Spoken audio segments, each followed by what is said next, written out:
Hello everyone, welcome back to this week's video. If you're new here, don't forget to subscribe and turn on your post notifications. We're super excited about today's video because we're going to be sharing with you guys where we went on our honeymoon, and I think we're gonna split it into two parts because there's a lot. Also, apologies for the background noise. Today we thought we'd walk on the beach instead, so if there's waves crashing and stuff and it's hard to hear, yeah. All right, so we went on our honeymoon to, do you want to say it? Yeah, to England and then France. We spent a little bit of time in England and a little bit of time in France. So for the entirety of our trip, we decided that we didn't want to have to worry about our luggage. So we packed in just backpacks and we spent a whole 2 weeks there. So everything that we took with us, we carried around everywhere we went. Yeah.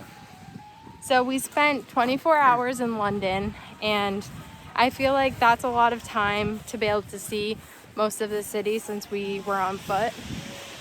Yeah, it was. So we flew into London. We took an overnight flight from Boston, and we got there, and as soon as we got there, we went straight to a cafe and had a traditional English breakfast. So that was good. And then, except for the haggis. Yeah. That he didn't want to eat. The quail egg. I didn't really want the quail egg. But we also saw some stuff that interested us. We were really interested in riverboats. So we were in a section of London where one of the canals came right into the city, and we got to see some riverboats up close. They were a lot cool. smaller than we expected. Yeah, they were really interesting. They were kind of artsy, and people were creative, I think, with them. So that was interesting. So while we were there, since we were only there for one day, we did a lot of window shopping and went to a lot of cafes and in and out of shops, as well as seeing a ton of monuments, like the big ones, like Big Ben. Yeah, unfortunately, Big Ben was under construction, but yeah. I mean, you get the idea when you see it up close, that's for sure. Yeah. A lot of stuff was under construction, though. I think it was just the time of year, the off season that we were there, that they were working on a lot of their different buildings just to make them look better and keep them upkept. Yep. And then we only spent, we spent 24 hours there, so we really only had a day to explore and walk around. So that's really about it. We stayed somewhere and tried to get some sleep. Yeah, as much sleep as we could to prepare for the next part, which is we got up the next day and went straight to the train station, or it's a big station. It had the undergrounds and the train, and we took the TGV to Paris. Yeah, that was a lot of fun. So the TGV was a fast train. I think it was going somewhere around 200 miles an hour. Yeah. I don't know. I mean, it was in kilometers an hour, but it was super quick, and it was a good way. Once you get out from under the English Channel, you get to see the French countryside before. Little bits here and there, though, because it went underground a lot. Yeah, it did. But I mean, you got to see a lot of the farms and whatever else they had going on.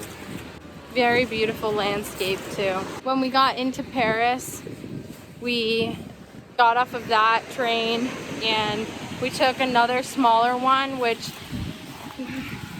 we had to figure out their underground system for their train stations. And there it was very chaotic and hectic. Like, there were trains coming to and from every single direction, just so that we could get into the downtown city where most of the shopping and monuments were. And everything was in French, so unless you could read the signs, it was really very hard, confusing, and it was so busy. I mean, we're not from a city, so we're not used to that at all.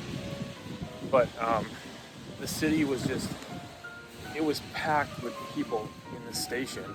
And that was, I think, their north station. They had like a south station too. Mm-hmm. So this station was packed with people, and you didn't know what was going on, and just rubbing shoulders with everybody. Yeah, it's not like anybody was gonna stop and help you, but surprisingly, somebody did stop and help us. Thank goodness, because we were in the completely wrong place. They could tell we weren't from there and that we were lost. So we also, as soon as we got to Paris, I wanted to go to as many coffee shops as possible, I guess. And Natasha was the same way. Well, they just have such great pastries. Yeah, the pastries and, you know, I like caffeinated drinks, like many other people. So mostly coffee. Yeah. I'm not a big coffee drinker, so I'd have a tea every now and again. But I wanted to have cappuccinos and, you know, other things there, and obviously that with the pastries was really good. And the other thing we did was try macaroons. Yes, and underneath the Eiffel Tower. Yeah, and I think we both agree that we didn't really care for macaroons that much. No, I mean, I think they're a delicacy there, I would say, and they're pretty popular, and that's what people would get when they go. But just for us, they like looked really tasty, and the colors of them looked like yummy, I guess. Yeah, they did. But it was taste like wasn't the. I mean, I don't know how they're made, so you know, I don't want to sound ignorant or anything, but it looked like they were made in a creative way. So the colors were matching the sort of flavor, like raspberry would be Fillings and raspberry color, yeah, etc. So it seems like they tried really hard with the colors, but for us, we didn't really care for it. No, there were definitely other things that we had there that were our favorites. Yeah. We had to change angles because my arm was getting tired. Yeah, I'm a little tall for her to hold it up. But we also did a lot of walking in Paris. I'd say even in comparison to England, or London, which we did a lot of walking. I think it's just because things are more spread out in Paris. Yeah, and it was a lot easier to walk around as a pedestrian.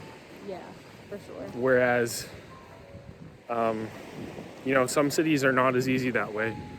But Paris was very easy to just walk around and explore and go see all the famous things that, you know, you want to see in Paris. Well, just the architecture in general, and there were a lot more museums that we were able to go and see just because we had more time. Yeah. Yeah, we had an extra day there. We definitely want to mention the Eiffel Tower because that was something that Natasha had already been to the Eiffel Tower, and before we went there, she had gone up in the elevator that brings you to the top, and it's a little sketchy. If you are not a fan of heights, I wouldn't recommend it. So that didn't interest me. I said, no thanks. I'm all set. Even the London Eye, I had no interest in a wheel that was going to bring me up hundreds of feet above the ground. So, but the one thing about the Eiffel Tower I remember was, and I'm not going to say it's that important, but somebody's trying to always sell you something. And so you don't know what to do. And some guy approached me and he said, oh, this is for you. And he tried to put this thing around my finger. And she said, don't let him do that because he's going to charge you, you know, like 10 euros if he gets it around your finger. So it's the way that they make a living over there. So it's something to be aware of if you do go, or if you've been, you probably know. Also, the Eiffel Tower at night is completely different atmosphere than during the daytime. The street crepes and everything else that were kind of surrounding the Eiffel Tower is what drew a lot of tourists in. And for the daytime, you know, people are going about their daily lives or are just seeing the city as a whole.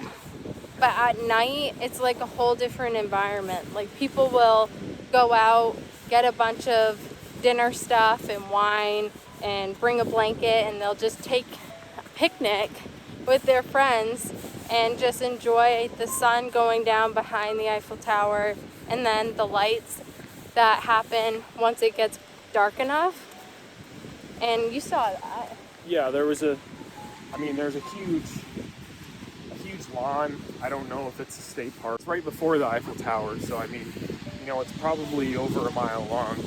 Oh, so yeah, you could sure. You could sit there and just enjoy life. You can drink in public, obviously, because that's how it is there. So you could just sit, and at night, though, you were always approached by people trying to sell you wine. Yeah, sell you wine. It changes throughout the day and night what they're carrying around with them. Like they'll have little trinkets of the Eiffel Tower, or keys, or little souvenirs, and then it goes all the way to food. Yeah, so also, if you go to Paris, I definitely recommend their street crepes because they make some really good ones, and we had a Nutella banana and it was delicious. Yeah, it is. They know. I mean, the guy says he's there most days. Yep. And I mean, he just makes one crepe after another. So if anybody knows how to make a crepe, it's that guy. Yeah. Just with his. He also makes a really good living off of it. Yeah, with his bicycle, just has this burner and makes the crepes. So it's real simple. Also, what about public restrooms? Yeah. That's a fun one. Yeah, and that was hard because, you know, we hydrate a lot. Yeah, we drink a lot of fluids. We have to go to the bathroom a lot. And you generally had to pay to use anything there. Yeah, their facilities are usually like €2 or €1, depending on where you go and how frequent people go there. Yeah. But there was also this one toilet that we used that was in the middle of the city that had its own like functioning everything. Like you'd go in, there'd be a timer. Once you left, it washed down the entire thing. And it was so bizarre. It was like a robot. Yeah, it was. It was really cool though. And there were lines of people waiting at those too. All right, so we're on our way back now. We're headed back towards the house, and there's a few things that we did want to mention, like where we stayed and also the baguettes and all the amazing food there. Yeah. So we also got fresh baguettes basically everywhere we went, and we had baguette sandwiches, which sometimes I think they'd mix tuna with butter or, you know, any other combination, sometimes mayonnaise. It's a lot different than it is here in the US. Their mayonnaise even was different. But that was generally what we'd eat outside of having sweets, really. So good. Warm, fresh. Yeah, and you could get them quick. Yeah. And you could bring them back. And so we brought one back to our little Airbnb that we had. Our Airbnb was just like this little pull-out couch. It was so cute though. Yeah, it was tiny, but I mean, it was so interesting. And you'd walk through like 4 doors, go into this little corridor. All different heights and shapes and sizes. Yeah. I mean, for him, he's over 6 feet. And these doors were so tiny, sometimes you'd have to bend through them or go through sideways. Yeah, so it's stuff you wouldn't see here in the US. And I think that's what makes it all worth it, really. So unique. Yeah. Of course, there's so many stories that we could tell you guys, but then this video would be super long. But we definitely have some things that maybe we'll mention in other videos that we make. But we had an amazing time in both London and in Paris. And to go to our next destination that we booked, we had to take another train, and it was an overnight train, and boy was that different. So I think we're gonna finish the video here and leave you guys with another cliffhanger about where we went to next. Yeah. But if you guys enjoyed this video and are interested to see more, don't forget to give this page a like and to subscribe to our page, and we'll see you guys next Friday with another video about our honeymoon. Thanks, bye.